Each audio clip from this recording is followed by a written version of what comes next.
നമസ്കാരം, എഡിറ്റേഴ്സ് ഹോറിലേക്ക് സ്വാഗതം. ആദ്യം പ്രധാന വാർത്തകൾ. Flexi Electronics and Home Appliances. Flexi, life easy. ബാർകോഴ കേസിൽ കെ.എം. മാണിക്കെതിരെ റിപ്പോർട്ടർ പുറത്തുവിട്ട തെളിവുകളുമായി ബിജു രമേശ് വിജിലൻസിന് മുന്നിൽ. വിജിലൻസ് തള്ളിയാൽ CBI അന്വേഷണം ആവശ്യപ്പെട്ട് കോടതിയിൽ പോകും. കേസിൽ പുറത്തു പറയുന്നതല്ല അകത്തു നൽകുന്ന മൊഴിയെന്ന് മുഖ്യമന്ത്രി. അടിയന്തര ഇടതുമുന്നണി യോഗം നാളെ. ആർ ബാലകൃഷ്ണപിള്ളയ്ക്കെതിരെ നിലപാട് കടുപ്പിച്ച് കോൺഗ്രസ് എ ഗ്രൂപ്പ്. പിള്ളയെ UDF-ൽ നിന്ന് മോചിപ്പിക്കണമെന്ന് MM ഹസൻ. എങ്കിൽ PC ജോർജിനെ ആദ്യം പുറത്താക്കണമെന്ന് അജയ് തറയിൽ. സ്കൂൾ കലോത്സവത്തിൽ പാലക്കാടും കോഴിക്കോടും കിരീടം പങ്കിട്ടു. ഇരു ജില്ലകൾക്കും 916 പോയിന്റ്.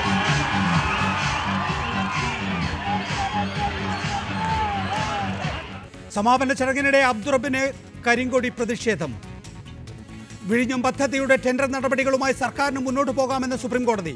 ഹരിത ട്രിബ്യൂണൽ വിധിക്ക് സ്റ്റേ. MV ജയരാജന്റെ ശുംഭൻ പരാമർശം കോടതി വിധി ലംഘിക്കാനുള്ള പരസ്യ ആഹ്വാനമെന്ന് സുപ്രീംകോടതി. ദില്ലിയിൽ തെരഞ്ഞെടുപ്പ് ചിത്രം വ്യക്തം. പത്രികാ സമർപ്പണം പൂർത്തിയായി. കെജ്രിവാളും കിരൺ ബേദിയും അജയ് മാക്കനും പത്രിക നൽകി. സ്ഥാനാർത്ഥി നിർണയത്തെ ചൊല്ലി BJP-യിൽ ഭിന്നത രൂക്ഷം. ബാർകോഴ കേസിൽ റിപ്പോർട്ടിലൂടെ പുറത്തുവിട്ട നിർണായക തെളിവുകൾ ബിജു രമേശ് വിജിലൻസിന് കൈമാറി. ബാർ ഓണേഴ്സ് അസോസിയേഷൻ യോഗത്തിൽ നടന്ന ചർച്ചയുടെ 2.5 മണിക്കൂർ നീളുന്ന ശബ്ദരേഖയാണ് ബിജു രമേശ് അന്വേഷണ സംഘത്തിന് കൈമാറിയത്. കെ.എം. മാണിക്കെതിരെ ഉന്നയിച്ച കോഴ ആരോപണത്തിനുള്ള തെളിവാണ് ഇപ്പോൾ കൈമാറുന്നതെന്ന് ബിജു രമേശ് പറഞ്ഞു. അജയ് തറയിൽ, PC ജോർജ് എന്നിവരാണ് നമ്മോടൊപ്പം ഇപ്പോൾ ഈ ചർച്ചയിലുള്ളത്. അജയ് തറയിൽ, പുതിയ സാഹചര്യത്തിൽ കെ.എം. മാണിക്ക് മന്ത്രിസ്ഥാനത്ത് തുടരാനാകുമോ? കെ.എം. മാണിക്കെതിരെ യാതൊരുവിധ തെളിവുകളും വന്നിട്ടില്ല. ശ്രീ ബിജു രമേശ് പറഞ്ഞ ബാർ ഉടമ സംഘത്തിന്റെ ഭാരവാഹികൾ കെ.എം. മാണിയെ കണ്ടു എന്നല്ലാതെ കെ.എം. മാണിക്ക് പൈസ കൊടുത്തു എന്ന് പറഞ്ഞിട്ടില്ല. ഒരു സബ്സ്റ്റാൻഷ്യൽ എവിഡൻസ് ശ്രീ കെ.എം. മാണിക്കെതിരെ ഇല്ലാത്തത് കൊണ്ട് കെ.എം. മാണിയുടെ പേരിൽ ഒരു കുറ്റവും ആരോപിക്കാൻ കഴിയില്ല. അദ്ദേഹം ഈ ബാർ കോഴ കേസിൽ അദ്ദേഹത്തിന്റെ കൈകൾ ശുദ്ധമാണ് എന്ന് തന്നെയാണ് UDF-നും കോൺഗ്രസിനും ബോധ്യമായിക്കൊണ്ടിരിക്കുന്നത്. അതായത് അജയ് തറയിൽ, കെ.എം. മാണി തന്നെ ഈ വർഷത്തെ UDF സർക്കാരിന്റെ ബജറ്റും അവതരിപ്പിക്കും. അല്ല, അതിനകത്ത് ജനങ്ങളുടെ ഇടയിൽ ഇതിപ്പോ കുറ്റവാളിയാണോ കുറ്റക്കാരനാണോ എന്ന് തെളിയിക്കുക എന്നതിനപ്പുറത്തേക്ക് വരാൻ പോകുന്ന പഞ്ചായത്ത് ഇലക്ഷനെയും അതുപോലെ UDF ഗവൺമെന്റിന്റെ അവസാനത്തെ ബഡ്ജറ്റുമായതുകൊണ്ട് അത് മുഖ്യമന്ത്രിയാണ് ആ ബഡ്ജറ്റ് അവതരിപ്പിക്കേണ്ടത്. ധനകാര്യ വകുപ്പ് മന്ത്രിയെക്കാളും ഉചിതം മുഖ്യമന്ത്രി അവതരിപ്പിക്കുന്നതാണ് കേരളത്തിലെ ജനങ്ങളിൽ കൂടുതൽ വിശ്വാസ്യത ഉണ്ടാകുക എന്നൊരു അഭിപ്രായം എനിക്കുണ്ട്. അത് ഞാൻ മുഖ്യമന്ത്രിയെ അറിയിച്ചിട്ടുമുണ്ട്. മുഖ്യമന്ത്രിയാണ് ബജറ്റ് അവതരിപ്പിക്കേണ്ടതെന്ന് പറയുന്നത് സാങ്കേതികമായി ശരിയല്ലല്ലോ ശ്രീ അജയ് തറയിൽ. കേരളത്തിന്റെ ധനമന്ത്രി ഇപ്പോഴും കെ.എം. മാണിയാണ്. എത്ര ആക്ഷേപങ്ങൾ വന്നാലും ആ സ്ഥാനത്ത് തന്നെ ഇരിക്കുമെന്ന് അദ്ദേഹം വാശി പിടിക്കുകയാണ്. അത് മുന്നണിയുടെ സുഗമമായ പോക്കിന് UDF-ന്റെ പ്രതിച്ഛായക്ക് ഗുണം ചെയ്യുമോ? ഞാൻ എന്റെ അഭിപ്രായം പറഞ്ഞല്ലോ. അത് കേരളത്തിൽ വരാൻ പോകുന്ന പഞ്ചായത്ത് തെരഞ്ഞെടുപ്പിൽ പാവപ്പെട്ട കോൺഗ്രസുകാരും UDF പ്രവർത്തകർക്കും ജനങ്ങളിൽ വിശ്വാസം കിട്ടാൻ അഴിമതിക്കെതിരെയുള്ള ഒരു ബഡ്ജറ്റാണ് ഇത് ജനകീയ ബഡ്ജറ്റാണ് എന്ന് വരുത്താൻ കഴിയണമെങ്കിൽ അത് ഉചിതം മുഖ്യമന്ത്രി ആ വകുപ്പ് ഏറ്റെടുത്തുകൊണ്ട് ആ ബഡ്ജറ്റ് അവതരിപ്പിക്കുകയാണ് നല്ലത് എന്നൊരു അഭിപ്രായം ഞാൻ രേഖപ്പെടുത്തിയിട്ടുണ്ട് എന്ന കാര്യം മാത്രമാണ് എനിക്കിവിടെ ശ്രദ്ധയിൽപ്പെടുത്താനുള്ളത്. ബാക്കി കാര്യങ്ങളെല്ലാം അജയ് തറയിൽ, വെറുതെ മുഖ്യമന്ത്രി ബജറ്റ് അവതരിപ്പിച്ചാൽ മതിയോ? ഇതിനകം തന്നെ തെളിവുകളുടെ ഒരു മലവെള്ള പാച്ചൽ തന്നെ കെ.എം. മാണിക്കെതിരെ ഉണ്ടായിട്ടുണ്ട്. അതേക്കുറിച്ച് ഒരുപക്ഷെ നമുക്ക് തർക്കിക്കാൻ കഴിയുമായിരിക്കും. അതിലൊന്നും കാര്യമില്ലെന്ന് താങ്കൾ പറയും, കാര്യമുണ്ട് എന്ന് ഒരുപക്ഷെ LDF-ന്റെ ഭാഗമായിട്ടുള്ള ആളുകൾ പറയുമായിരിക്കും. പക്ഷേ ഇത്രയധികം തെളിവുകൾ ഒരാൾക്കെതിരെ വരുന്നു എന്നുള്ളത് ഒന്ന്. 2, UDF-ലെ ഒരു ഘടകകക്ഷിയുടെ ചെയർമാൻ തന്നെ ഈ മാണി വലിയ തോതിലുള്ള അഴിമതിക്കാരനാണ് എന്ന് പറയുന്നു. അദ്ദേഹത്തിൻ്റെ തന്നെ പാർട്ടിയുടെ പാർട്ടിയുടെ വൈസ് ചെയർമാൻ പരോക്ഷമായെങ്കിലും ഇത് അംഗീകരിക്കുന്ന മട്ടിൽ ചിരിച്ചു കാണിക്കുന്നു എന്നൊക്കെ പറയുമ്പോൾ അദ്ദേഹത്തിന് ആ സ്ഥാനത്തിന് തുടരാൻ കഴിയുമോ? ഇത് ആരോപണങ്ങളാണ് കേസേ. ഈ കാലികമായ രാഷ്ട്രീയത്തിൽ പണ്ട് ആരോപണങ്ങളെ പേരിൽ ആളുകൾ രാജിവെക്കുമായിരുന്നു. കാലിക രാഷ്ട്രീയത്തിൽ ആരോപണങ്ങൾ കേട്ടുകൊണ്ട് ആരും രാജിവെക്കില്ല. ആരോപണങ്ങൾ കേട്ട് ആരെയും പുറത്താക്കുന്നത് ശരിയല്ല. അത് ധാർമ്മിക മൂല്യങ്ങളുടെ അത്യുന്നത കോടിയിൽ നിന്നിരുന്ന 19ാം നൂറ്റാണ്ടിലോ അല്ലെങ്കിൽ 21ാം നൂറ്റാണ്ടിലോ ആദ്യ പാദങ്ങളിൽ ശരിയായിരിക്കാം. പക്ഷെ ഈ കാലഘട്ടത്തിൽ ഈ ആരോപണങ്ങളുടെ പേരിൽ ഒരാളും രാജിവെക്കേണ്ട ആവശ്യമില്ല. കോൺക്രീറ്റായ തെളിവുകളോ നിയമപരമായ നടപടികളോ ഉണ്ടായാൽ മാത്രമേ രാജിവെക്കേണ്ട ആവശ്യമുള്ളൂ. ഇതിനകം തന്നെ ശ്രീ ആർ ബാലകൃഷ്ണപിള്ള അത് വ്യക്തമാക്കി കഴിഞ്ഞു. കെ കരുണാകരൻ ഒരു കോടതി പരാമർശത്തിന്റെ പേരിലാണ് രാജിവെച്ചത്. അതുപോലെ തന്നെ കെ പി വിശ്വനാഥൻ കോടതിയിൽ എന്തോ പറഞ്ഞു കേട്ട അടിസ്ഥാനത്തിൽ പത്രത്തിൽ വായിച്ചാണ് കെ പി വിശ്വനാഥൻ രാജിവെച്ചത്. ഇതേ ഉമ്മൻചാണ്ടി തന്നെ രാജിവെപ്പിച്ചത് കെ പി വിശ്വനാഥനെ മാത്രമല്ല, വയനാട്ടിലെ രാമചന്ദ്രൻ മാസ്റ്ററേയുമാണ്. അതൊന്നും തന്നെ കെ എം മാണിക്ക് ബാധകമാകാത്തത് എന്തുകൊണ്ടാണ്? അല്ല, ഞാൻ പറഞ്ഞല്ലോ, ഇവിടെ ഒരു ആള് രാജിവെക്കുക എന്ന് പറയുന്നത് ആരോപണങ്ങളുടെ പേരിൽ രാജിവെക്കേണ്ട ആവശ്യമില്ല. കുറ്റം തെളിയിക്കപ്പെടുകയോ ചാർജ് ഷീറ്റ് അതിലേക്ക് ഞാൻ വരാം. ശ്രീ അജയ് തറയിൽ, ശ്രീ പി സി ജോർജ്, ആദ്യ വെടി പൊട്ടിയിരിക്കുന്നു. കെ പി സി സിയുടെ വക്താവ് പറഞ്ഞിരിക്കുന്നു കെ എം മാണിക്ക് ഇനി ബജറ്റ് അവതരിപ്പിക്കാൻ ധാർമ്മികമായി കഴിയില്ല, മുഖ്യമന്ത്രി ആ ദൗത്യം ഏറ്റെടുക്കണം എന്ന്. ഞാൻ കടുപ്പിച്ചൊന്നും പറയുന്നില്ല, പക്ഷെ ഒരു കാര്യം പറയാം. അജയ് റാവൽ എന്ന് പറയുന്ന കോൺഗ്രസിന്റെ വക്താവ് വെറും തറയാണ്. ആ മനുഷ്യൻ ഈ രാജ്യത്താണ് ജീവിക്കുന്നത്. അങ്ങനെ കേരള രാഷ്ട്രീയത്തെ പറ്റി വിവരമുണ്ടോ? ധനകാര്യമന്ത്രിയായിട്ട് മാണി സാറ് തുടരുന്ന അയാൾ പറയുകയും അതേ വാക്ക് അയാൾ പറയാം ബഡ്ജറ്റ് മുഖ്യമന്ത്രി അവതരിപ്പിക്കും. നടക്കുന്ന കാര്യം വിവരക്കേട് പറയുന്നത് കണക്ക് വേണ്ടേ? ഇയാളെപ്പോലുള്ള കോൺഗ്രസ്സുകാരാണ് കേരളത്തിൽ മുന്നണിയെ തകർക്കുന്നത്, അറിയാമോ? പക്ഷേ ശ്രീ പി സി ജോർജ്, അദ്ദേഹം പറയുന്ന കാര്യങ്ങൾ എന്താണ്? ഇത്രയധികം ആക്ഷേപങ്ങൾ ഉയർന്നു വന്നു, മുന്നണിക്കുള്ളിൽ നിന്ന് തന്നെ ശ്രീ കെ എം മാണിക്കെതിരെ നീക്കം നടക്കുന്നു. നികേഷ് എന്നെ സംസാരിക്കാൻ അനുവദിക്കുമോ? നികേഷ് സംസാരിക്കുകയാണെങ്കിൽ ഞാൻ സംസാരം നിർത്താം. എന്നെ സംസാരിക്കാൻ അനുവദിക്കാൻ പറയാം. കെ എം മാണിയേക്കാൾ എത്രയോ വലിയ ആരോപണ വിധേയനാണ് മുഖ്യമന്ത്രി ഉമ്മൻചാണ്ടി. ഇതൊന്നും അറിയുന്നില്ലേ? തറ വെറും തറ കടന്ന് ഉള്ളോട്ട് വർത്താനം പറയുക. കേരള കോൺഗ്രസിനെ പറ്റി മോശം വർത്താനം പറഞ്ഞാണല്ലോ. നിങ്ങൾ കോൺഗ്രസിന് മുഴുപ്പൊന്നും എന്റെ അടുത്ത് പറയരുത്, ഞാൻ പറഞ്ഞേക്കാം. മാന്യം വേണ്ട ഇയാൾക്ക്. വെറും തറയാകാവോ കോൺഗ്രസിന്റെ വക്താവ്? ഇത് K P C C president ശ്രദ്ധിക്കേണ്ട കാര്യമാണ്. ആരാ ഏക്കാനി അറിയേണ്ട കാര്യമാണ് ഇത്. അതായത് ധനകാര്യമന്ത്രി കെ എം മാണി തുടരണം, കുഴപ്പമില്ല. ഒരു കോൺഗ്രസ്സുകാരൻ പറയുക ഔദ്യോഗിക വക്താവാണ് അയാൾ പറയുന്നത്. എന്നിട്ട് പറയാം ബഡ്ജറ്റ് അവതരിപ്പിക്കുന്നത് മുഖ്യമന്ത്രിയാണ്. ഈ രാജ്യത്താണോ ഇവിടെ ജീവിക്കുന്നത്? എനിക്ക് എന്താ വിവരമുള്ളത്? എനിക്ക് മനസ്സിലായില്ല. അതായത് ബഡ്ജറ്റ് അവതരിപ്പിക്കുന്ന ധനകാര്യമന്ത്രിയല്ല, മുഖ്യമന്ത്രിയല്ല. അതിന്റെ നിയമങ്ങൾ അയാൾ കാര്യത്തിൽ അതോട് പറഞ്ഞു കൊടുക്കാം. ബഡ്ജറ്റ് തയ്യാറാക്കി ബഡ്ജറ്റ് വായിക്കുന്ന വെള്ളിയാഴ്ചയാണെങ്കിൽ വ്യാഴാഴ്ച രാത്രി പോയി മുഖ്യമന്ത്രിയെ വായിച്ച് കേൾപ്പിക്കണം, തിരുത്തു വരുത്താം. ശരി, ശ്രീ പി സി ജോർജ്, ഇവിടെ ആക്ഷേപം ഉയർന്നു വന്നിരിക്കുന്നത് എന്താണ്? ബജറ്റ് വിൽപ്പന നടത്തിയ മന്ത്രിയായിട്ടാണ് കെ എം മാണി ഇപ്പോൾ അറിയപ്പെടുന്നത്. ലോക ചരിത്രത്തിൽ അങ്ങനെ ഒന്നും കേട്ടിട്ടില്ല എന്ന് പ്രതിപക്ഷ നേതാവ് പോലും ഇന്ന് ഉച്ചയ്ക്ക് പറയുന്നത് കേട്ടു. അങ്ങനെ ബജറ്റ് വിൽക്കുന്ന ധനമന്ത്രിയുടെ വീട്ടിൽ നോട്ടെണ്ണുന്ന യന്ത്രം, ആ നിലയിലാണ് കാര്യങ്ങൾ പോകുന്നത്. അപ്പോഴാണ് അജയ് തറയിലിനെ പോലുള്ള കെ പി സി സി വക്താവ് പറയുന്നത് ഈ നാട്ടിൽ UDF-ന് തലയുയർത്തി നിൽക്കാൻ, പ്രതിച്ഛായ നിലനിർത്താൻ, പ്രത്യേകിച്ച് 5ാം വർഷത്തിലേക്ക് നീങ്ങുന്ന UDF-നെ രക്ഷിക്കാൻ, തദ്ദേശ ഭരണ തെരഞ്ഞെടുപ്പിന് മുമ്പുള്ള ബജറ്റ് അവതരിപ്പിക്കാൻ കെ എം മാണി ഒഴിഞ്ഞു നിൽക്കണമെന്ന്. അത് ചെലവാവില്ല. PCO പറഞ്ഞു, കേരള കോൺഗ്രസ് വൈസ് ചെയർമാൻ പറയുന്നു. കേരള കോൺഗ്രസ് ഈ മുന്നണിയിലുണ്ടെങ്കിൽ കേരള കോൺഗ്രസിന്റെ മന്ത്രി ബഡ്ജറ്റ് അവതരിപ്പിക്കും. ഇല്ലെങ്കിൽ ഈ മുന്നണി കാണില്ല. അജയ് പഠിച്ചു കാണില്ല. PCO പറഞ്ഞിരിക്കുന്നു. എന്തൊരു വൃത്തികെട്ട വർത്തമാനമാണ് ഇവിടെ പറയുന്നത്. കെ എം മാണി ധനകാര്യമന്ത്രിയായിട്ടിരിക്കുക. കെ എം മാണി ഇപ്പോഴല്ലേ ആരോപണം കേട്ടുള്ളൂ. ഈ ഗവൺമെന്റ് ഒരു വർഷം കഴിഞ്ഞപ്പോൾ ഉമ്മൻചാണ്ടി പേര് ദോഷത്തിന് ചരിത ഉൾപ്പെടെ കിടക്കല്ലേ. അങ്ങനെയാണെങ്കിൽ അജയ് പറഞ്ഞതുപോലെ ഞാനും പറയാനോ കേരള കോൺഗ്രസിന്റെ മുഖ്യമന്ത്രിക്കെതിരെ വർത്തമാനം പറയാൻ തുടങ്ങിയാലോ? ഞാൻ അദ്ദേഹത്തെ സ്നേഹിക്കുന്നു മുഖ്യമന്ത്രിയെ. ഞാൻ ഇടയ്ക്കിടെ ഇടപെടുന്ന ആളല്ലല്ലോ.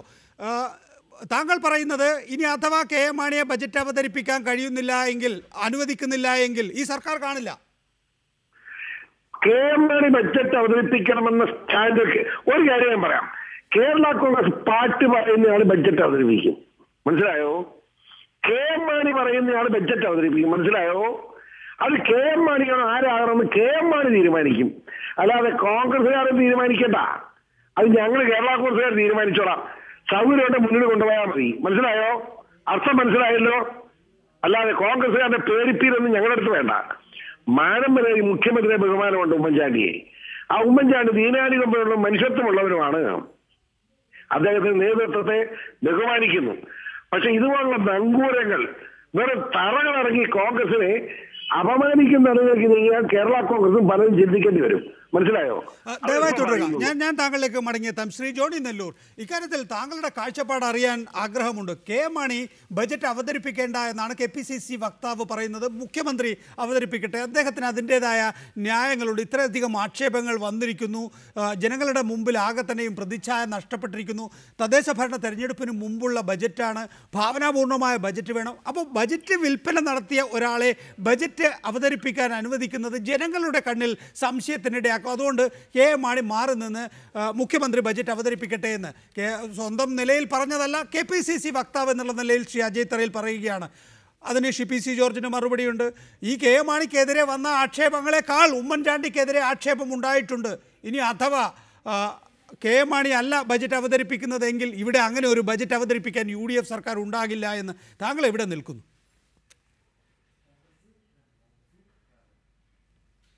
അല്ല, ഇത് PC ജോർജ് കേരള കോൺഗ്രസ് പാർട്ടിയുടെ വൈസ് ചെയർമാൻ എന്നുള്ള നിലയിൽ പറഞ്ഞ അഭിപ്രായത്തെ നമുക്ക് തള്ളിക്കളയാൻ കഴിയില്ല. പക്ഷെ ഒരു കാര്യം, അജയ് തറയിൽ ഏത് സാഹചര്യത്തിലാണ് അങ്ങനെ പറഞ്ഞതെന്ന് എനിക്ക് മനസ്സിലാകുന്നില്ല. അജയ് തറയിൽ ഇന്ത്യൻ നാഷണൽ കോൺഗ്രസിൻ്റെ വക്താവാണെങ്കിൽ ആ പാർട്ടിയുടെ സമന്വയ നേതാവ് മുഖ്യമന്ത്രിയായിരിക്കുന്ന കേരളത്തിൽ UDFിൻ്റെ ചെയർമാനായ മുഖ്യമന്ത്രി കൂടിയായ ഉമ്മൻചാണ്ടി, ബഹുമാനായ മുഖ്യമന്ത്രി, ഇന്ന് ഉച്ചയ്ക്ക് ശേഷം മാധ്യമപ്രവർത്തകരോട് പറഞ്ഞത് ഞാനും നികേഷും ഒക്കെ കേട്ടല്ലോ. അദ്ദേഹം പറഞ്ഞു KM മാണി തന്നെ അടുത്ത ബഡ്ജറ്റ് അവതരിപ്പിക്കും, KM മാണി ഇന്നത്തെ നിലയിൽ മന്ത്രിസഭയിൽ തുടരും എന്ന് പറഞ്ഞത് നമ്മളെല്ലാം കേട്ടതാ. അപ്പം അജയ് തറയിലിന് ഉമ്മൻചാണ്ടിയുടേതല്ലാത്ത ഒരു അഭിപ്രായമാണെങ്കിൽ അതെങ്ങനെ ഉണ്ടായി എന്നുള്ളത് വിശദീകരിക്കേണ്ടത് അദ്ദേഹമാണ്. ഒരു കാര്യം ഞാൻ പറയട്ടെ, ഒരാരോപണം ഒരാളുടെ പേരിൽ ഉണ്ടായി എന്നുള്ളത് കൊണ്ട് മാത്രം ആ ആൾ കുറ്റക്കാരനാകുന്നില്ല. ഞാൻ ഇന്നലെ പറഞ്ഞത് ആവർത്തിക്കുന്നു, KM മാണിയുടെ പേരിൽ ഏതെങ്കിലും തലത്തിൽ ഒരു തെളിവുണ്ടായാൽ ആ നിമിഷം ഞങ്ങളൊക്കെ നിലപാട് മാറ്റും, യാതൊരു സംശയവും വേണ്ട. നിലപാട് മാറ്റിയല്ല, അഴിമതിക്കാരെ സംരക്ഷിക്കാൻ ഞങ്ങളാരും ഉണ്ടായില്ല. ഇത് ബിജു രമേശിനെ പോലെ ഒരാളുടെ, സംസ്കാരശൂന്യനായ ഒരാളുടെ, അങ്ങനെ തന്നെ ഞാൻ പറയട്ടെ, കാരണം അദ്ദേഹത്തിൻ്റെ പ്രവർത്തനങ്ങൾ അതാണ്. വായിൽ തോന്നിയത് കോതയ്ക്ക് പാട്ടെന്ന് പോലെ പറഞ്ഞുകൊണ്ട് നടക്കുന്ന, ഇന്നലെ പറഞ്ഞത് വീണ്ടും ആവർത്തിക്കുന്ന, കെട്ടുകഥകൾ പോലെ നോവൽ അവതരിപ്പിക്കുന്ന പോലെ ഓരോന്ന് പറഞ്ഞുകൊണ്ടുവരുന്ന ബിജു രമേശിന്റെ ആരോപണത്തെ അപ്പാടെ കേരളീയ സമൂഹം തള്ളിക്കളഞ്ഞിരിക്കുന്നു. അദ്ദേഹത്തിനോടൊപ്പമുള്ള അത്തരം കാര്യങ്ങളിലേക്ക് കുറച്ചുകൂടി മുന്നോട്ട് പോകുമ്പോൾ വരാം. Shri Johny Nelloor, Shri VS Sunilkumar, KM Mani budget അവതരിപ്പിക്കാൻ പാടില്ല എന്ന് പ്രതിപക്ഷ നേതാവ് ശ്രീ VS അച്യുതാനന്ദൻ ഉച്ചയ്ക്ക് ആവശ്യപ്പെട്ടതാണ്. വൈകുന്നേരമാകുമ്പോൾ കോൺഗ്രസ് ആ നിലപാടിലേക്ക് എത്തിയിരിക്കുന്നു. കാര്യങ്ങൾ മുന്നോട്ട് പോകുന്നു എന്ന നിലയിൽ തന്നെയാണോ ഇടതുപക്ഷ ജനാധിപത്യ മുന്നണി കാണുന്നത്? നാളെ തൃശ്ശൂരിൽ ഇടതുപക്ഷ ജനാധിപത്യ മുന്നണിയുടെ സംസ്ഥാന ഏകോപന സമിതി യോഗം ചേരുകയാണ്.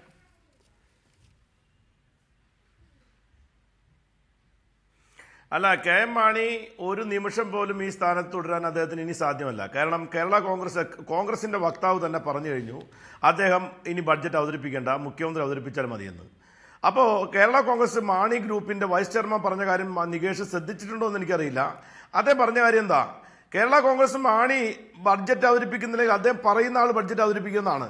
അതായത് കേരള കോൺഗ്രസിന് പകരം പിന്നെ ഉമ്മൻചാണ്ടി അവതരിപ്പിക്കേണ്ട, KM മാണിക്ക് പകരം വേറെ ആരെങ്കിലും അവതരിപ്പിക്കാൻ KM മാണിയുടെ പാർട്ടി തീരുമാനിക്കുമെന്നാണ്. അപ്പോൾ അതിന്റെ അർത്ഥം KM മാണി ഒരു കാരണവശാലും ബഡ്ജറ്റ് അവതരിപ്പിക്കാൻ പാടില്ല എന്ന അഭിപ്രായം തന്നെയാണ് ഇപ്പോൾ ഈ PC ജോർജും പറഞ്ഞിരിക്കുന്നത്. കാരണം PC ജോർജിന് അറിയാലോ KM മാണി കൈക്കൂലി വാങ്ങിയിട്ടുള്ള കാര്യം. അദ്ദേഹം കുട്ടപ്പൻ ചെട്ടിയാർ ചെയർമാൻ, അദ്ദേഹം ജനറൽ കൺവീനറുമായ ഒരു സമിതി ഉണ്ടല്ലോ, അഴിമതിക്കെതിരായിട്ടുള്ള സമിതി. ആ സമിതി ഇപ്പോൾ എവിടെ പോയെന്ന് എനിക്കറിയില്ല. അഴിമതിക്കെതിരെ കുട്ടപ്പൻ ചെട്ടിയാരും KM മാണിയുടെ PC ജോർജും കൂടി എപ്പോൾ എന്താ ചെയ്യാൻ പോകുന്നത്? KM മാണി കൈക്കൂലി വാങ്ങിയിട്ടുണ്ടെന്ന കാര്യം എല്ലാവരേക്കാൾ കൂടുതൽ നന്നായിട്ട് അറിയുന്ന ആളാണ് PC ജോർജ്. അപ്പോൾ PC ജോർജും അല്ലെങ്കിൽ അദ്ദേഹത്തിന്റെ പാർട്ടിക്ക് എങ്ങനെയാണ് KM മാണി ബഡ്ജറ്റ് വിറ്റ ആളാണ് KM മാണി, ഒരു സംശയമില്ല. ബഡ്ജറ്റ് വിറ്റ് കാശുണ്ടാക്കി ഖജനാവ് കൊള്ളയടിച്ചു. അത് KM മാണി മാത്രമല്ല, കേരളത്തിലെ പല മന്ത്രിമാരുണ്ട്. കാരണം തന്നെ ഈ കഴിഞ്ഞ 19 കൊല്ലമായി സുനിൽകുമാർ വർത്തമാനം പറയുന്നത്, പാർലമെന്റ് സീറ്റിൽ കാശുണ്ടാക്കിയ പാർട്ടിയിലെ മെമ്പറാണ് സുനിൽകുമാർ. പാർലമെന്റ് സീറ്റ് വിറ്റ് കാശാക്കിയവരാണ് താങ്കളുടെ നേതാവും താങ്കളുടെ പാർട്ടിയും. അതുകൊണ്ട് PC ജോർജിനെ ചോദ്യം ചെയ്യാൻ സുനിൽകുമാറിന് അവകാശമില്ല. ഞാനൊരു കാര്യം പറയാം, ഞാൻ പറഞ്ഞ വളരെ വ്യക്തമാണ്. KM മാണി പറയട്ടെ, ഞാൻ നിങ്ങളെ പറഞ്ഞ മിണ്ടിയില്ലല്ലോ, വളരെ വ്യക്തമായിട്ട് പറയുന്നു. ഇതുപോലെ ഒരു ഫ്രോഡ് രേഖപ്പെടുത്തിയെന്ന അഭിപ്രായം പോരാ. ക്രിസ്റ്റക്ലിയറായിട്ട് KM മാണി എന്ന് പറഞ്ഞ ഞങ്ങളുടെ നേതാവ് പണം വാങ്ങുന്നതിന് എന്തൊക്കെ ശ്രമം നടത്തിയെന്ന ആധികാരികമായ രേഖ ഒരു ധർമ്മക്കാരൻ നമ്മുടെ മുന്നിൽ കൊണ്ടുവെക്കട്ടെ. ആ നിമിഷം ഞങ്ങളെല്ലാം ഒരുമിച്ച് പറയും, മാണി സാറെ രാജിവെക്കാൻ പറയും. യാതൊരു സംശയമാണ് സുനിൽ പറയും. പക്ഷെ ആ പറയുന്ന ആള് ക്രെഡിബിലിറ്റി വേണം.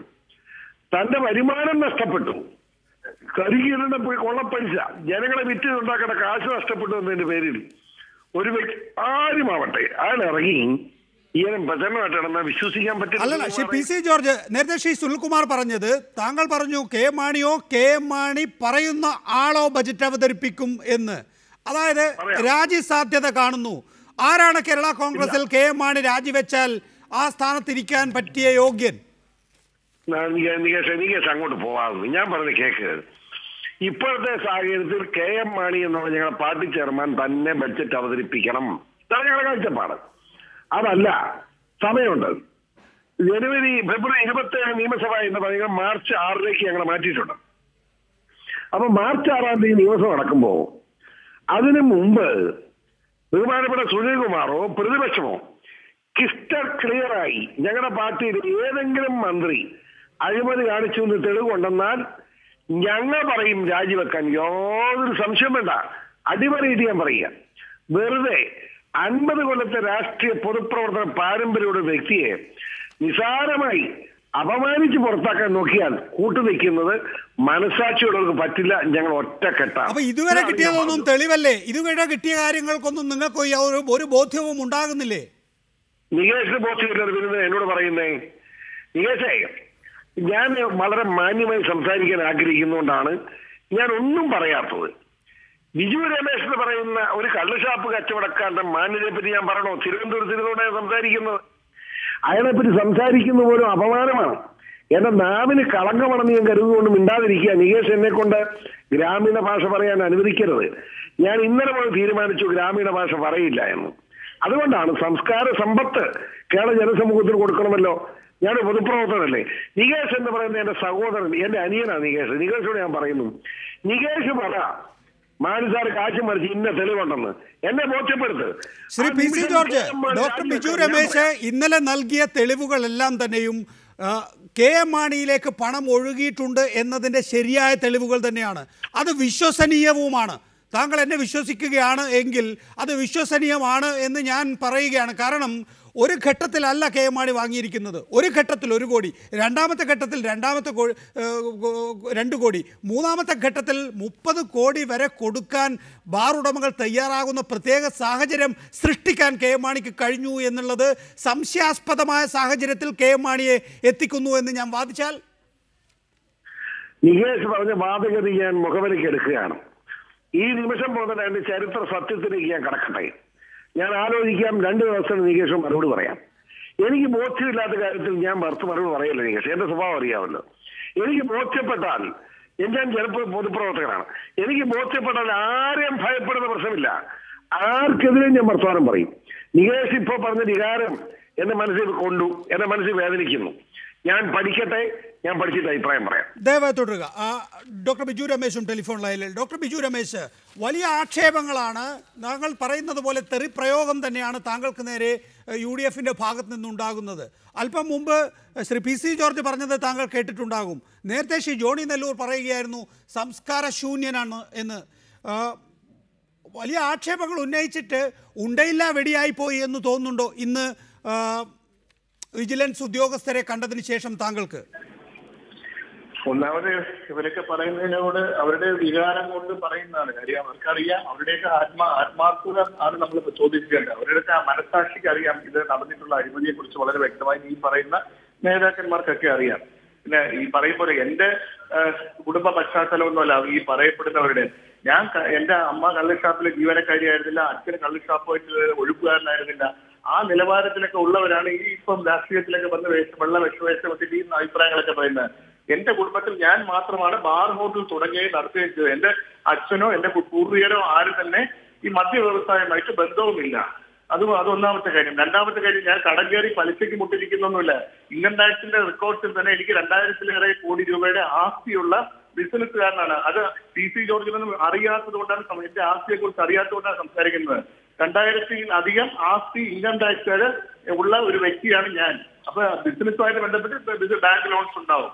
അല്ലാതെ അത്ര കുറെ നാളുകളായി ഞാൻ കടത്തിൽ മുങ്ങി നിൽക്കുന്നെന്ന് പി സി ജോർജ് പറയുന്നുണ്ട്. അതൊക്കെ പി സി ജോർജിന്റെയും അതുപോലുള്ള അസൂയാലുക്കളുടെയും മനസ്സിലുള്ള ആഗ്രഹങ്ങളാണ്. ഒരിക്കലും ബിജു രമേശ് അങ്ങനെയൊന്നും പൊട്ടിപ്പൊളുങ്ങി പോകുന്ന ആളൊന്നുമല്ല. അത് അതിൽ കൂടുതൽ 10 തലമുറയ്ക്കുള്ള ആസ്തി ഞങ്ങളുടെ കുടുംബത്തിലുണ്ട്. അതുകൊണ്ട് പറയരുത്, ഞാൻ കള്ളം പറയേണ്ട കാര്യമില്ല. ഞാൻ സമൂഹത്തിലേക്ക് പറഞ്ഞു, അതിന്റെ സത്യം തെളിയിക്കുന്നതിലേക്ക് വേണ്ടി ആത്മാർത്ഥമായിട്ടാണ് ഞാൻ പറയുന്നത്. ഇത് വ്യക്തമാണ്, ആ കാര്യം വ്യക്തമാണ്. ഞാൻ തിരിച്ചെത്താം താങ്കളിലേക്ക്. ശ്രീ ജോണി നെല്ലൂർ, എന്തിനാണ് താങ്കൾ ബിജു രമേശിനെ ഇങ്ങനെ ആക്ഷേപിക്കുന്നത്? സാക്ഷികൾ ഹോസ്റ്റേലാകുന്നത് കണ്ടപ്പോൾ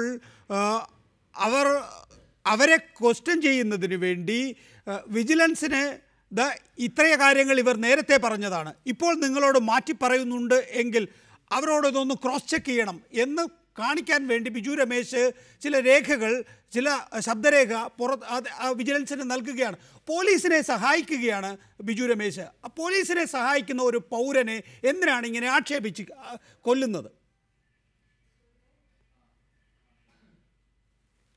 പക്ഷേ ഞാൻ എൻ്റെ ജീവിതത്തിൽ ഇന്ന് വരെ ആരെ ആക്ഷേപിച്ച് സംസാരിച്ചിട്ടില്ല. പക്ഷേ അദ്ദേഹം ചെയ്ത നടപടി സംസ്കാരമില്ലാത്തതാണെന്ന് അദ്ദേഹം ടെലിഫോൺ സംഭാഷണത്തിലൂടെ ബന്ധപ്പെട്ട ആർ ബാലകൃഷ്ണപിള്ള തന്നെ പറഞ്ഞത് ഞാനും നിങ്ങളും കേട്ടല്ലോ. അത് ഞാൻ ആവർത്തിച്ചെന്ന് മാത്രമേ ഉള്ളൂ. പക്ഷെ ഒരു കാര്യം പറയട്ടെ, ബിജു രമേശ് 2.5 മാസക്കാലമായി നമ്മുടെ മുമ്പിൽ, എല്ലാ ജനങ്ങളുടെ മുമ്പിൽ ഇങ്ങനെ പറയുന്നു, എൻ്റെ കയ്യിലുണ്ട്. ആ കയ്യിലുള്ളത് എന്താണെന്ന് ഇന്നലെ നികേഷിൻ്റെ ആ അഭിമുഖത്തിൽ നമുക്കൊക്കെ വ്യക്തമായി. ആ കയ്യിലുള്ളത് എന്താ? 31/12/2014 ചേർന്ന യോഗമെന്നാ പറയുന്നത്. അന്ന് യോഗമേ ചേർന്നിട്ടില്ല എന്ന് അവരുടെ അബ്കാരി കോൺട്രാക്ടേഴ്സിന്റെ പ്രതിനിധികൾ പറയുന്നു പരസ്യമായി. പറയാതെ ഞാൻ ആവർത്തിച്ച് പറയല്ലേ, രാവിലെ സംസാരിച്ചപ്പോൾ തന്നെ ഞാൻ അത് വ്യക്തമാക്കിയതല്ലേ, അതൊരു യോഗം തന്നെയായിരുന്നു. അതൊരു കോർ കമ്മിറ്റി യോഗമായിരുന്നു. ആ കോർ കമ്മിറ്റി യോഗത്തിൽ പങ്കെടുക്കാൻ യോഗ്യതയില്ലാത്ത അബ്കാരികളാണ് മാധ്യമങ്ങളിൽ വന്നു നിന്ന് ഞങ്ങൾ ആ യോഗത്തിൽ പങ്കെടുത്തിട്ടില്ല എന്ന് പറയുന്നത്. അവർക്ക് ആ യോഗത്തിൽ പങ്കെടുക്കാൻ കഴിയില്ല. President, working president, vice president, secretary, general secretary, അതുപോലെ തന്നെ ഉപദേശ സമിതി അംഗങ്ങൾ, അവർക്ക് മാത്രം പങ്കെടുക്കാൻ കഴിയുന്നതാണ് ഈ പറയുന്ന ബാഹോട്ടൽ ഓണേഴ്സ് അസോസിയേഷൻ്റെ ഈ കോർ കമ്മിറ്റി യോഗം. മാത്രമല്ല അതിനകത്ത് സ്വാഗത പ്രസംഗം ഉണ്ടായിരുന്നു, ഈശ്വര പ്രാർത്ഥനയുണ്ടായിരുന്നു.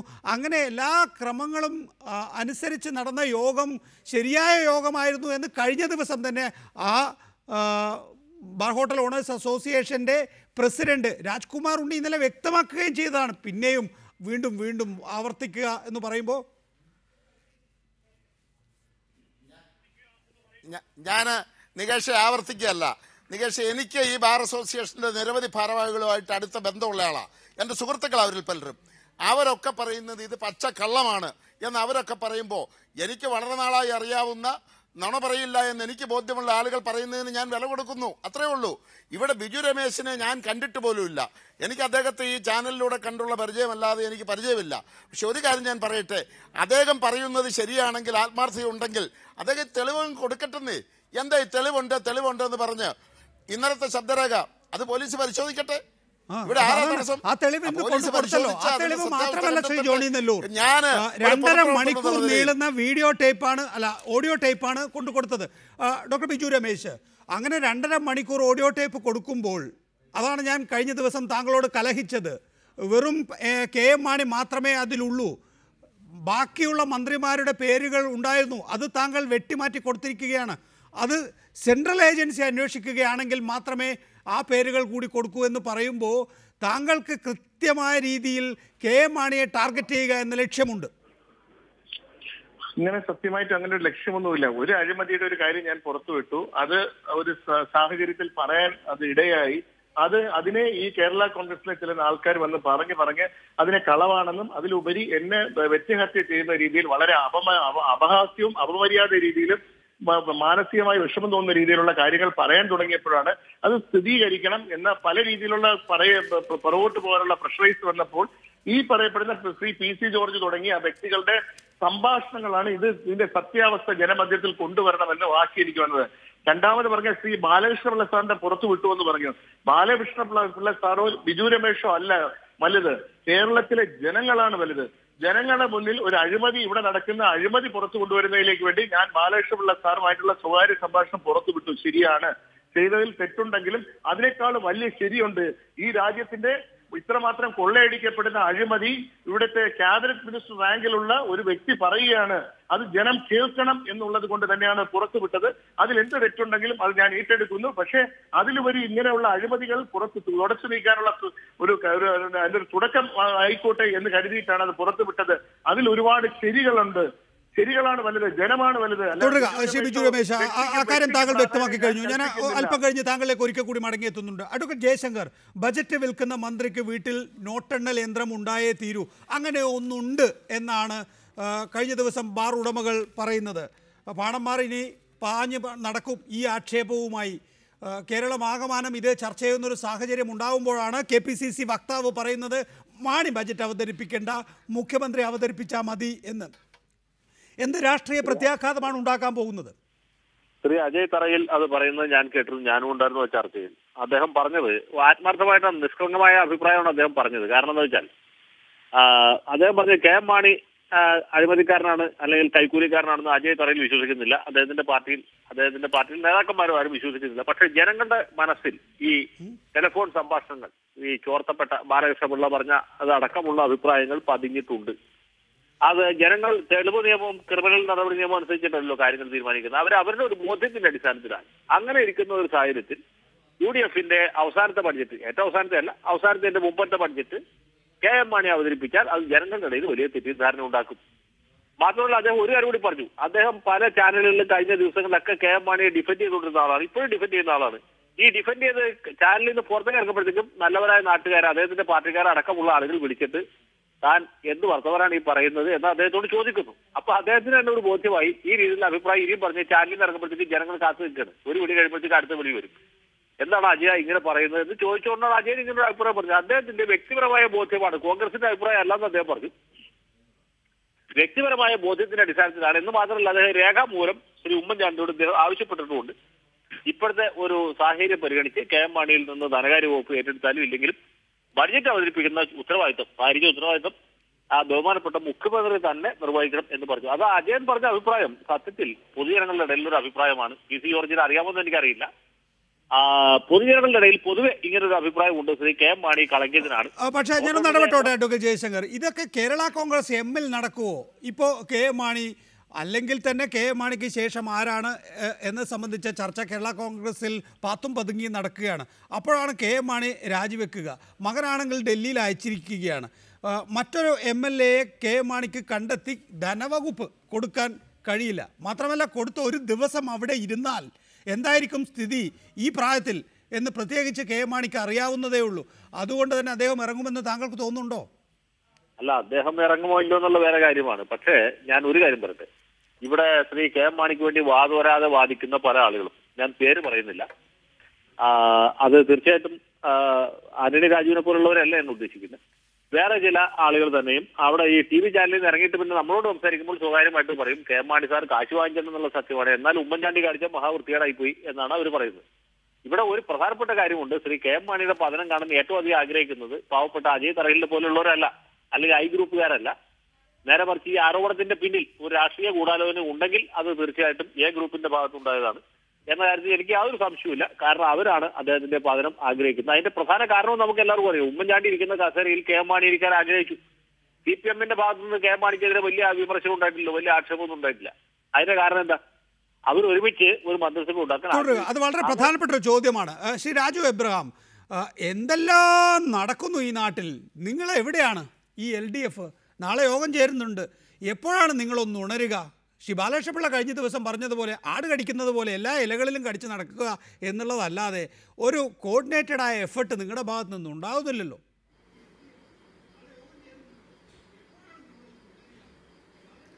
നികേഷേ, ഇവിടെ KM മാണിക്കെതിരെ ഇതുവരെ പുറത്തു വന്നിട്ടുള്ള തെളിവുകളുടെ അടിസ്ഥാനത്തിൽ അദ്ദേഹത്തെ അറസ്റ്റ് ചെയ്ത് ജയിലിലടയ്ക്കണം എന്ന് CPM-ന്റെ പ്രധാനപ്പെട്ട എല്ലാ നേതാക്കന്മാരും ഇന്ന് VS അടക്കം പ്രസ്താവിച്ച് ആവശ്യപ്പെട്ട കാര്യമാണ്. ഞങ്ങൾ ഈ വിഷയം നിയമസഭയിൽ ഞങ്ങൾ ആവശ്യപ്പെട്ട കാര്യമാണ്. അതോടൊപ്പം തന്നെ പാലായിൽ 24-ാം തീയതി ഹർത്താൽ പ്രഖ്യാപിച്ചിരിക്കുകയാണ്. ഇത് ഒരു പ്രക്ഷോഭണത്തിൻ്റെ തുടക്കമാണ്. പക്ഷേ ഇവിടെ നികേഷ് മുമ്പേ സൂചിപ്പിച്ചതുപോലെ തന്നെ ഞാനതിനകത്ത് നികേഷിനോടൊപ്പം യോജിക്കുകയാണ്. കേവലം ഒരു KM മാണിയിൽ മാത്രം ഒതുങ്ങി നിൽക്കുന്ന ഒരു പ്രശ്നമല്ലിത്. ഇവിടെ 3 കോടി രൂപ മാത്രമേ ഈ ഓഡിയോ പ്രകാരം കെ എം മാണിക്ക് പോയിട്ടുള്ളൂ. 35 കോടി രൂപ പിരിച്ചിട്ടുണ്ട്. ബാക്കിയുള്ള പണം എവിടേക്കാണ് പോയത്? ഇതാണ് കേരളത്തിനെ അറിയേണ്ട ഒരു പ്രധാനപ്പെട്ട പ്രശ്നം. അപ്പം ഇവിടേക്കുള്ള അന്വേഷണം വിജിലൻസ് കൊണ്ടുപോകുവാൻ വേണ്ടിയുള്ള ശ്രമമാണ് ഇവിടെ നടക്കുന്നത്. അതോടൊപ്പം തന്നെ എനിക്ക് സൂചിപ്പിക്കാനുള്ളത് 2G സ്പെക്ട്രം അഴിമതി നടന്നപ്പോൾ അത് സുപ്രീം കോടതിയുടെ മേൽനോട്ടത്തിലാണ് ആ കേസന്വേഷണം നടന്നത്. അപ്പോൾ ഇവിടെ ഈ കേസന്വേഷണവും ഏതാണ്ട് ഹൈക്കോടതിയുടെ മേൽനോട്ടത്തിൽ നടക്കേണ്ട ഒരു സാഹചര്യമാണ് ഇപ്പോൾ ഉണ്ടായിരിക്കുന്നത്. ചുക്കാൻ വഹിച്ചുകൊണ്ടിരുന്ന ശ്രീ സുനിൽ, നേരത്തെ ഡോക്ടർ ബിജു രമേശ് വിജിലൻസിന് തെളിവ് നൽകി പുറത്തു വന്നപ്പോൾ മാധ്യമപ്രവർത്തകരോട് പറഞ്ഞത് സുനിലോ മറ്റോ ഇനി CBI അന്വേഷണത്തിന് പോകുന്നുണ്ട് എങ്കിൽ, കോടതിയിൽ പോകുന്നുണ്ട് എങ്കിൽ ഞാൻ അതുമായി സഹകരിക്കും.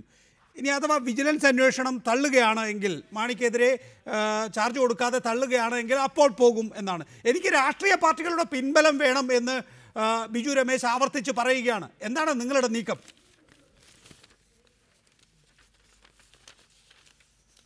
അല്ല, ബിജു രമേശിനോട് എനിക്ക് അഭ്യർത്ഥിക്കാനുള്ള, ഞാൻ ഇന്ന് ബഹുമാനപ്പെട്ട ആഭ്യന്തരമന്ത്രിക്കും ആഭ്യന്തര സെക്രട്ടറിക്കും ചീഫ് സെക്രട്ടറിക്കും ഈ അന്വേഷണം അട്ടിമറിക്കപ്പെടുന്നുവെന്നും ക്യാബിനറ്റിലിരിക്കുന്ന ഒരു മന്ത്രിയെ പറ്റി ആ ക്യാബിനറ്റ് തന്നെ നിയന്ത്രിക്കുന്ന ഒരു ഏജൻസി അന്വേഷിച്ചാൽ ഒരു തെളിവും കണ്ടെത്താൻ കഴിയില്ല എന്നുള്ളതുകൊണ്ട് അത് കേന്ദ്ര ഏജൻസി ആയിരിക്കുന്ന CBIയുടെ ഒരു പ്രത്യേക സംഘം അന്വേഷിക്കണമെന്ന് ആവശ്യപ്പെട്ടുകൊണ്ട് ഇന്ന് നിവേദനം കൊടുത്തിരിക്കുകയാണ്. ആ നിവേദനം കൊടുത്തിരിക്കുന്നത് ഹൈക്കോടതിയെ സമീപിക്കുന്നതിന് മുന്നോടിയായി ഗവൺമെന്റിനെ സമീപിച്ചിരിക്കുകയാണ്. അത് പാർട്ടി തീരുമാനപ്രകാരം പാർട്ടിയുടെ സംസ്ഥാന സെക്രട്ടറിയുടെ നിർദ്ദേശപ്രകാരം കൊടുത്തിരിക്കുന്നതാണ്. ഞാൻ ബഹുമാനപ്പെട്ട ബിജു രമേശിനോട് ചോദിക്കുന്ന കാര്യം, CBI എൻക്വയറി ആവശ്യപ്പെട്ടുകൊണ്ട് കോടതിക്ക് മുൻപാകെ ഞാൻ പോകുന്നതിന്റെ കാര്യം, ഈ കേസ് അട്ടിമറിക്കാൻ വേണ്ടി, തെളിവ് നശിപ്പിക്കാൻ വേണ്ടി, സാക്ഷികളെ സ്വാധീനിക്കാൻ വേണ്ടി അധികാരം ദുർവിനിയോഗിക്കുന്ന ഒരു മന്ത്രി ഇപ്പോൾ മന്ത്രിയെ തുടരുന്നു എന്നുള്ളതുകൊണ്ടാണ്. ഈ സാഹചര്യത്തിൽ അദ്ദേഹം പുറത്തുവിടാതിരിക്കുന്ന തെളിവുകൾ അടക്കമുള്ള കാര്യങ്ങൾ ഞാൻ കേസ് കൊടുത്താൽ ആ കേസിൽ കക്ഷി ചേർന്നുകൊണ്ട് അദ്ദേഹം തരാൻ തയ്യാറാണെങ്കിൽ എല്ലാ രീതിയിലും സഹകരിച്ചുകൊണ്ട് മുന്നോട്ട് പോകും. കാരണം അദ്ദേഹം ഇവിടെ പറഞ്ഞ കാര്യം ഇത് ജനങ്ങൾ അറിയേണ്ട കാര്യമാണ് എന്നാണ്. ഒരു അഴിമതിയുടെ പ്രശ്നമാണ്. ഇപ്പൊ തന്നെ അതിലൊരു തീർപ്പുണ്ടാക്കാം.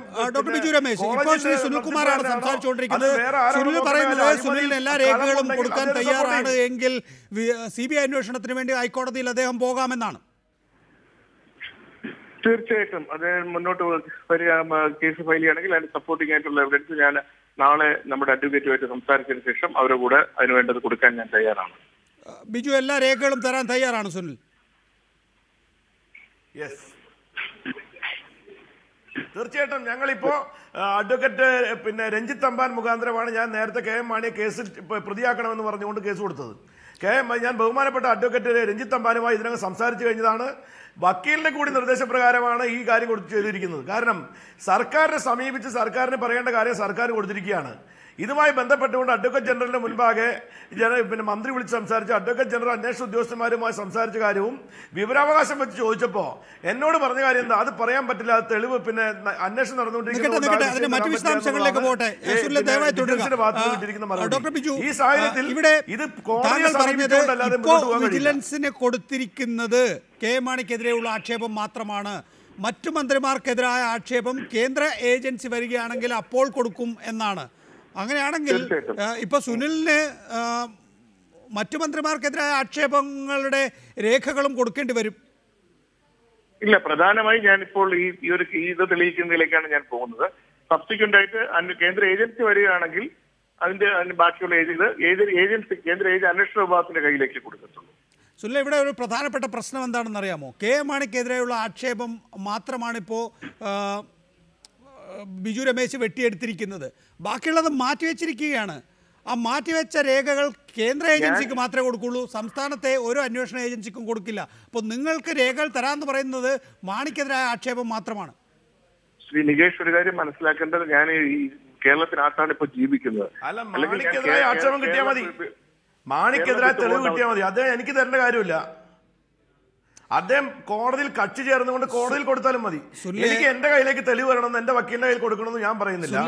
അദ്ദേഹം ഈ കേസിൽ കക്ഷി ചേർന്നുകൊണ്ട് അദ്ദേഹം ഈ തെളിവ് കൊടുത്താൽ മതി. ഇനി അദ്ദേഹം കോൺഗ്രസ് നേതാക്കന്മാരെ പറ്റി തെളിവ് കൊടുക്കാത്തൊരു ബുദ്ധിമുട്ടുണ്ടെങ്കിൽ അത് കേന്ദ്ര ഏജൻസി വരുമ്പോൾ കൊടുത്തോട്ടെ, എനിക്ക് അതുകൊണ്ട് വിരോധമില്ല. പക്ഷേ ഇവിടെ അഴിമതി നടന്നിരിക്കുന്നത് സത്യമാണ്. അഴിമതിയിൽ ആദ്യം പിടിക്കപ്പെട്ടിരിക്കുന്ന മാണി ആയതുകൊണ്ട് മാണി ആദ്യം പിടിക്കട്ടെ, ബാക്കി വരുന്നവരെ പിറകെ പിടിക്കും. ഒരു കള്ളനെ പിടിച്ചാൽ ബാക്കി കള്ളന്മാരെ പിടിക്കാൻ എന്താ ബുദ്ധിമുട്ട്?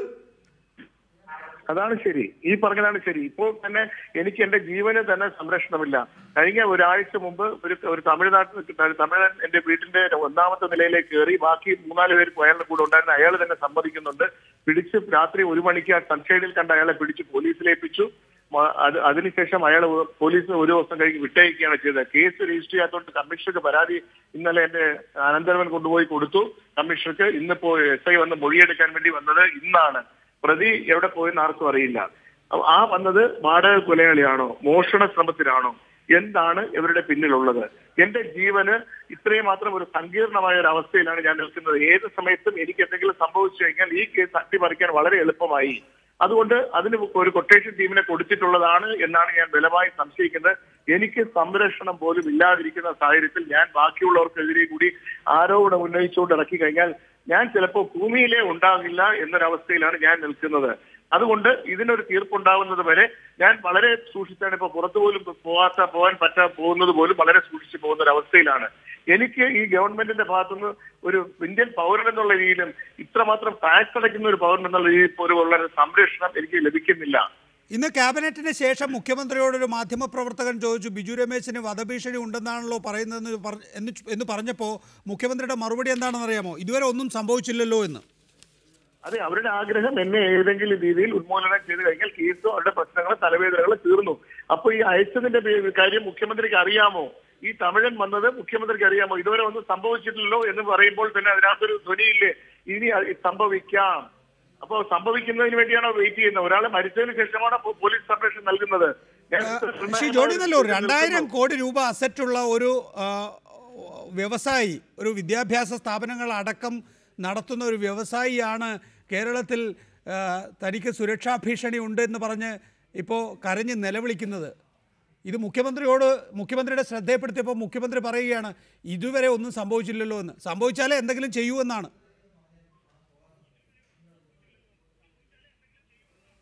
നികേഷേ, ഈ നമ്മുടെ സംസ്ഥാനത്ത് ജീവിക്കുന്ന ഏതൊരു പൗരനും അവന്റെ ജീവനോ സ്വത്തിനോ സംരക്ഷണം ആവശ്യമുണ്ടെങ്കിൽ ഒരു കടലാസ് എഴുതി കൊടുക്കട്ടെ, അത് ലഭിക്കും, യാതൊരു സംശയവും വേണ്ട. ബിജു രമേശിന് എന്തെങ്കിലും സംശയമുണ്ടെങ്കിൽ ഒരു പരാതി എഴുതി നാളെ മുഖ്യമന്ത്രിക്ക് കൊടുക്കട്ടെ, ഞാൻ ശുപാർശ കൂടി ചെയ്യാം, ഒരു സംശയവും വേണ്ട. ബിജു രമേശ് ജീവിച്ചിരിക്കണമെന്നും അദ്ദേഹം ഈ കേസിന്റെ അവസാനം ഇത് തെളിയിക്കപ്പെടുമെന്ന് അദ്ദേഹം പ്രതീക്ഷിക്കുന്ന പോലെ, അല്ലെങ്കിൽ അദ്ദേഹത്തെ ഉന്നയിച്ച ആരോപണങ്ങൾ തെളിയുന്നത് വരെ അദ്ദേഹം ജീവിച്ചിരിക്കേണ്ടത് എല്ലാവരുടെയും ആവശ്യമാണ്.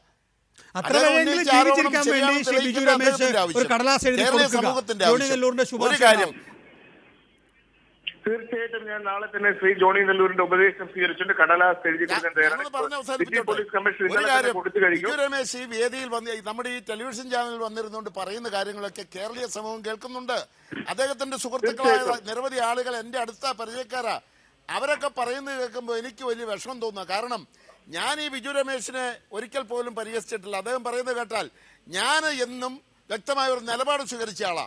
ഈ മദ്യനയത്തിൽ പോലും ബിജു രമേശ് പോലും പ്രതീക്ഷിക്കാത്ത വിധത്തിൽ UDF-നകത്തും പുറത്തും വ്യക്തമായ നിലപാട് സ്വീകരിച്ച എന്റെ പാർട്ടി എടുത്ത ശക്തമായ നിലപാട് ആരുടെയും കൈക്കൂലിയോ പൊതിയോ ഒന്നും വാങ്ങിയിട്ടല്ല, നാളെ അത് വാങ്ങാനും ഉദ്ദേശിക്കുന്നില്ല. എനിക്ക് നിഷ്പക്ഷമായി സത്യസന്ധമെന്ന് തോന്നിയ അഭിപ്രായം ഞാൻ പറഞ്ഞു, അത് ഇന്നും പറയും, നാളെയും പറയും. ഇപ്പൊ ബിജു രമേശ് 2000 കോടി രൂപയുടെ ആസ്തിയുള്ള ആളാണെങ്കിൽ ഞാൻ 2 കോടി രൂപയുടെ ആസ്തിയുള്ള ആളല്ല. എന്നെ പോലെ ഒരു പാവപ്പെട്ട പൊതുപ്രവർത്തകന് ബിജു രമേശിനെ പോലുള്ള ആളോട് നേർക്കുനേരെ പൊരുതുവാനോ അല്ലെങ്കിൽ അദ്ദേഹത്തെ പരിഹസിക്കുവാനോ ഒക്കെ ഞാൻ ശ്രമിച്ചാൽ എന്റെ ജീവന് എന്തെങ്കിലും സുരക്ഷിതത്വം ഉണ്ടാകുമോ? ശ്രീ രാജു എബ്രഹാം, ആരോപണത്തിന് നാഥൻ ഉണ്ടാകട്ടെ, ശബ്ദരേഖ എങ്ങനെയാണ് വരുന്നത് എന്ന് എല്ലാവർക്കും അറിഞ്ഞൂടെ എന്നാണ് മുഖ്യമന്ത്രിയുടെ ചോദ്യം. മാത്രമല്ല, വിജിലൻസിന് നേരത്തെ മൊഴി നൽകിയ ബാർ ഉടമകൾ ഇങ്ങനെയല്ലല്ലോ നൽകിയത് എന്നുകൂടി മുഖ്യമന്ത്രി കൂട്ടിച്ചേർക്കുന്നു. അതായത് ഈ കേസിൽ ഹൈക്കോടതി വിധിയുണ്ട്, അതിൽ യാതൊരു വിധത്തിലുള്ള സർക്കാർ ഇടപെടലും ഉണ്ടാകരുത് എന്ന് നിഷ്കർഷിച്ചിരുന്നു. എന്നിട്ട് മുഖ്യമന്ത്രി അറിയുന്നു വിജിലൻസിന് എന്ത് മൊഴിയാണ് ബാർ ഉടമകൾ നൽകിയത് എന്ന്. മാത്രമല്ല, ഇപ്പോൾ പറയുന്ന ആരോപണങ്ങൾക്ക് നാഥനില്ല. മൊഴി നൽകിയവർ ആരൊക്കെയാണെന്ന് നമുക്കറിയാം, ബാക്കിയുള്ളത് മുഴുവൻ ഓഡിയോ ആണ്. മുഖ്യമന്ത്രിയെ കുറ്റപ്പെടുത്തുകയും ചെയ്യാം, എന്നാൽ മുഖ്യമന്ത്രി പറയുന്നതിൽ കാര്യമുണ്ടെന്ന് നമുക്ക് മനസ്സിലാക്കാനും കഴിയുന്ന വിധത്തിലാണ് മുഖ്യമന്ത്രി ഈ കാര്യം അവതരിപ്പിച്ചത്.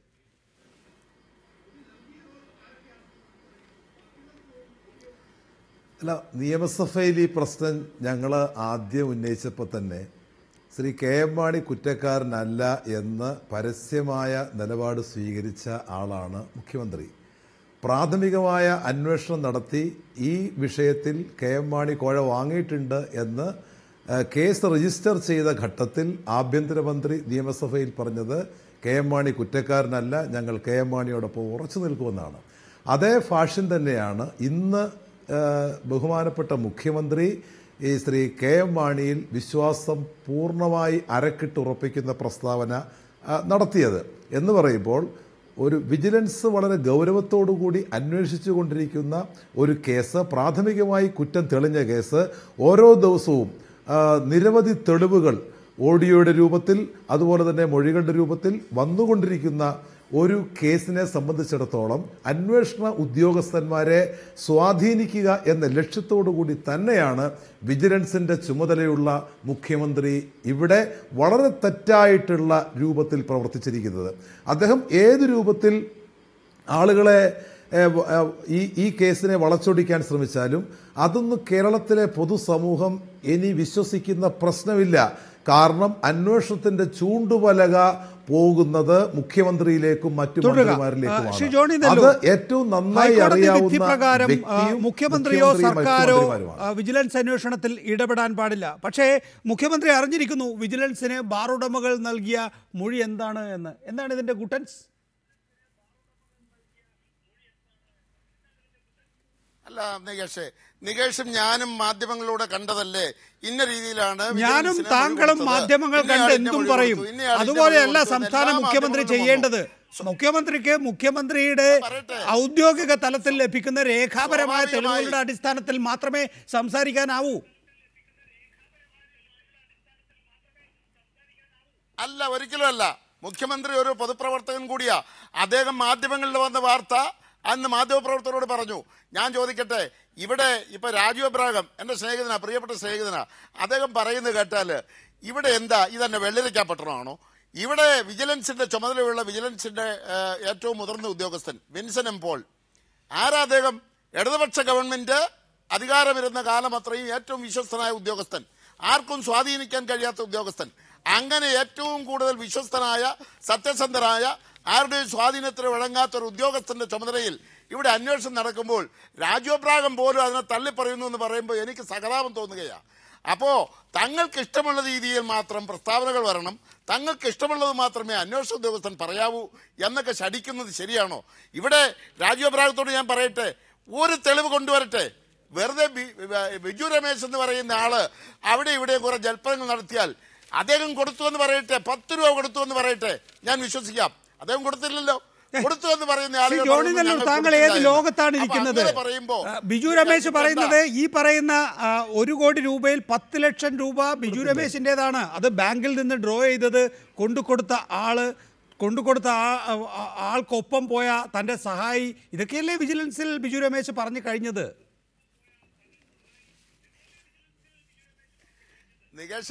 നികേഷേ 10 ലക്ഷം രൂപ 2,000 കോടി ആസ്തിയുള്ള ഒരാള് 10 ലക്ഷം രൂപ ബാങ്കിൽ നിന്ന് എടുക്കുന്നു എന്നൊരു പുതുമയല്ല. ബാങ്കിൽ നിന്ന് എടുത്തത് എങ്ങോട്ട് കൊണ്ടുപോയി, ആർക്ക് കൊടുത്തു, ആര് കൊടുത്തു, തെളിവുണ്ടോ? കൊണ്ടുവരട്ടെ.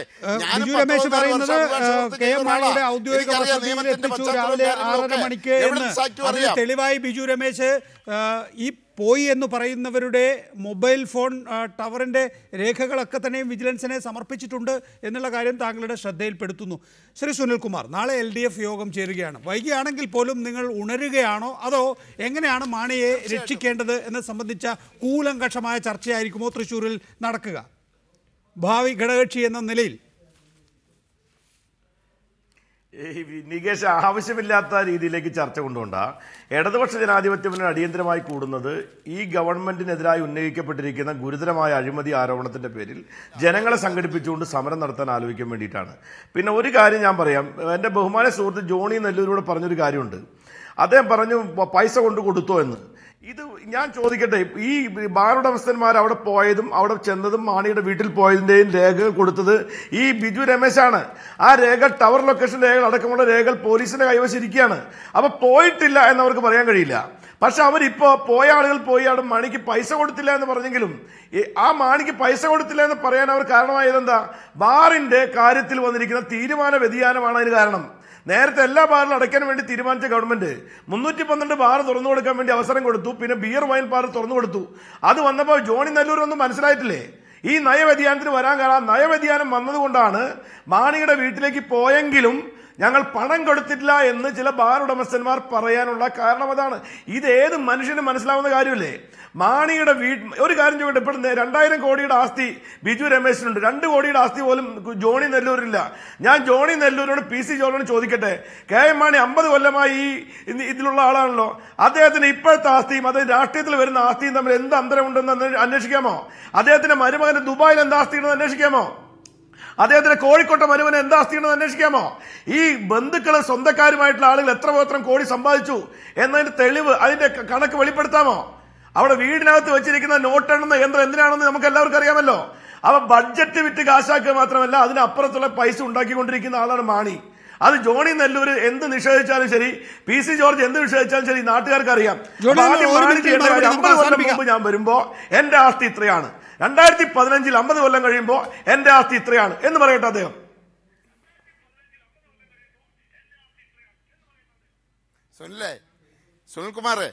സുനിൽകുമാറിനെ ഞാൻ വെല്ലുവിളിക്കൊന്നുമല്ല. നമുക്കൊന്നിച്ചൊന്ന് പാലാക്കി പോകാം, ആ വീട്ടിൽ പോയി ഒന്ന് നോക്കാം. അവിടെ ഞാനവിടെ പലപ്പോഴും പോയിട്ടുള്ള വീടാ. ആ പോയ വീട്ടിൽ ഞാൻ കണ്ടത് അദ്ദേഹത്തിന്റെ ഓഫീസിൽ കയറി ചെല്ലുന്ന സ്ഥലത്ത് ഒരു കമ്പ്യൂട്ടർ, ഒരു പ്രിന്റർ ഇരിപ്പുണ്ട്. ഒരുപക്ഷെ അവിടെ ചെന്ന് ആരെങ്കിലും അത് കണ്ട് വോട്ടെണ്ണുന്ന യന്ത്രമാണെന്ന് തെറ്റിദ്ധരിച്ച് സുബോധത്തിലല്ലായിരിക്കും പോയത്. പലപ്പോഴും രാത്രി 1 മണിക്ക് പോയെന്നാണല്ലോ പറയുന്നത്. 1 മണിക്ക് ചെന്നപ്പോൾ അത്ര സുബോധാവസ്ഥയിലായിരിക്കില്ല. ഈ പ്രിന്റർ കണ്ടപ്പോൾ ഒരുപക്ഷെ വോട്ടെണ്ണുന്ന യന്ത്രമാണെന്ന് പറഞ്ഞാൽ, ഇതൊക്കെ നോട്ടെണ്ണുന്ന യന്ത്രമാണെന്ന് പറഞ്ഞാൽ, സുനിൽകുമാറെ അങ്ങ് ഒരു വിവരവും വിദ്യാഭ്യാസമുള്ള ആളല്ലേ? ഏതെങ്കിലും മെഷീൻ വാങ്ങി അവിടെ പരസ്യമായി പ്രദർശിപ്പിക്കോ? ഇതെന്താ ഇതാ ഞാൻ ആദ്യം ചോദിക്കട്ടെ, നിങ്ങളെപ്പോലുള്ള ആളുകൾ ഇത് പറഞ്ഞ് പ്രചരിപ്പിക്കരുത്. ഇതുപോലെ ഒരു ഫ്രോഡ് വന്നിരുന്ന് പറയുന്ന ഈ കാര്യങ്ങളൊക്കെ നിങ്ങൾ എങ്ങനെ ഇത് വിശ്വസിക്കുന്നു? നിങ്ങളുടെ വീട്ടിലില്ലേ കമ്പ്യൂട്ടർ? എല്ലാ MLA-മാരുടെ വീട്ടിലും ഇല്ലേ? ജോണി നെല്ലൂർ സാറേ, ഞാൻ ഒരു കാര്യം പറയട്ടെ. ഞാൻ നിയമസഭയ്ക്കകത്ത് ഇത് ഇദ്ദേഹം ബഡ്ജറ്റ് വിറ്റ് കാശാക്കുന്ന ആളാണെന്ന് പറഞ്ഞ ആള് ഞാനാ. അതിന് തെളിവും കൊടുത്തു. ഞാൻ അഴിമതി ആരോപണം ഉന്നയിച്ചു. ഞാൻ 2-3 തെളിവുകൾ കൊടുത്തു. അതിന്റെ ഉപോത്ബലകമായ പിന്നെ രേഖകൾ നിയമസഭയിൽ പറഞ്ഞു. മാണി സാർ എനിക്കെതിരെ ഒരു കേസെങ്കിലും കൊടുത്തോ? ഇനി പോട്ടെ, നിങ്ങൾ ഇത്രയും കാലം 82 ദിവസമായിട്ട് മാണിക്കെതിരായി അന്വേഷണം നടത്തിയിട്ട് നിങ്ങൾക്ക് തെറ്റ് കണ്ടിട്ടില്ല എങ്കിൽ ഉമ്മൻചാണ്ടി ഗവൺമെന്റ് പറയട്ടെ, മാണി തെറ്റുകാരനല്ല എന്ന് പറയട്ടെ. അല്ലെങ്കിൽ ഉമ്മൻചാണ്ടി ഗവൺമെന്റ് അല്ലെങ്കിൽ KM മാണി നിങ്ങളുടെ പാർട്ടിക്കാർക്ക് ചെയ്യേണ്ട കാര്യം, ഈ ബാർ ഉടമസ്ഥന്മാർ ഇത്രയും വൃത്തികെട്ട വളരെ മോശമായ മ്ലേച്ഛമായ നിലയിൽ KM മാണിയെ പോലെ ഒരു പരിണതപ്രശ്നമായ നേതാവിനെതിരായി ഇത്രയും അപകീർത്തികരമായ കാര്യങ്ങൾ ചെയ്തിട്ടും നിങ്ങൾ എന്ത് കേസെടുത്തു? ഇവിടെ ഈ രാജ്യത്ത് നിയമമൊന്നും അങ്ങനെ ഒരു മനുഷ്യനെ ഒന്നും വേണ്ട എന്ന് PJ ജോസഫിനോട് KM മാണി പറഞ്ഞത് എത്ര മുൻകൂട്ടി കണ്ടിട്ടാണ് കാര്യങ്ങൾ? എത്ര വിശാലമായിട്ടാണ് ശ്രീ KM മാണി ഒരു ചെറിയ കാര്യം പോലും തൊട്ടടുത്തിരിക്കുന്ന സഹപ്രവർത്തകരോട് ഉപദേശിക്കുന്നതെന്ന് ഇപ്പോൾ വ്യക്തമായില്ലേ? അല്ല, ഒരു കാര്യമുണ്ട്. ശ്രീ PJ ജോസഫ് വ്യക്തിപരമായിട്ട് ഒട്ടും അഴിമതിക്കാരനല്ല, ഒരു പൈസ കൈക്കൂലി വാങ്ങിക്കാത്ത ആളാണ്. അദ്ദേഹത്തെ മുൻനിർത്തി വേറെ ചില ആളുകൾ പണം ഉണ്ടാക്കി എന്നുള്ള വേറെ കാര്യമാണ്. അപ്പോൾ PJ ജോസഫിന്റെ ശുദ്ധഗതി കൊണ്ട് അദ്ദേഹം എവിടെ തെളിവ് കൊണ്ടുപോവാ എന്ന് ചിലപ്പോൾ പറഞ്ഞു കളയും. PJ ജോസഫിനെതിരാണ് ആരോട് ഉന്നയിക്കുന്നത് ജോസഫ് പറയും. ജോസഫിന് ആത്മാർത്ഥമായിട്ട് പറയാം, നെഞ്ചി കൈവച്ച് പറയാം. കാരണം അദ്ദേഹം അഴിമതിക്കാരനല്ല. KM മാണിക്ക് അറിയാം അദ്ദേഹത്തിന്റെ നിലപാട് എന്താണെന്നും. ബാറുകാരാണ് മറുഭാഗത്ത് നിൽക്കുന്നത്, അവരുടെ കയ്യിൽ പല തെളിവുകളും ഉണ്ടാകാൻ സാധ്യതയുണ്ടെന്ന് അറിയാവുന്നതുകൊണ്ടാണ് മാണി സാർ ഒരു ക്രാന്തദർശിയായി മാറിയതും ബാറുകാരെ പ്രകോപിപ്പിക്കണ്ട എന്ന് പറഞ്ഞത്. അതിന്റെ കാരണം വ്യക്തമായല്ലോ. ഇപ്പൊ ജോണി നെല്ലൂർ പറഞ്ഞിട്ടപ്പോഴാണ് ശ്രീ KM മാണി ഇത്രയും ദരിദ്രനാണ്, കുചേലനാണെന്ന് എനിക്ക് മനസ്സിലായത്. അതുകൊണ്ടായിരിക്കും ഒരു പക്ഷേ അദ്ദേഹം കേസ് കൊടുക്കാത്തത്. 10 കോടി രൂപയ്ക്ക് അത്യാവശ്യം ഉള്ളതുകൊണ്ടാണ് ബിജു രമേശിന് അദ്ദേഹം വക്കീൽ നോട്ടീസ് അയച്ചത്, അഡ്വക്കേറ്റ് S ശ്രീകുമാർ വഴി. ശ്രീകുമാർ എറണാകുളത്തെ ഏറ്റവും പ്രസിദ്ധരായ ഒരു വക്കീലാണ്.